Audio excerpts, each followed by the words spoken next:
মরে যাওয়ার পরে তুই সোজা হয়ে গেলি। তা আমরা মুসলমান, কোন মুসলমান জানে না যে নামাজ পড়তে হবে?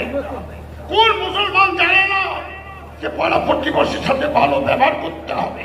কোন মুসলমান জানে না যে রমজান মাসে রোজা রাখতে হবে, হারাম হালাল বেঁচে খেতে হবে?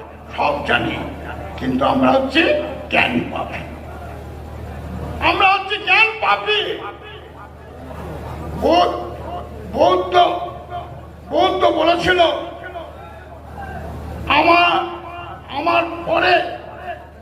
আমার পরে আরো বুকেতে একটা মানুষ জন্মগ্রহণ করবে, তার বাপের নাম থাকবে আব্দুল্লাহ, আর ছেলের নাম, যে নবী হবে ছেলের নাম থাকবে মোহাম্মদ। তা ভাইরা আমার,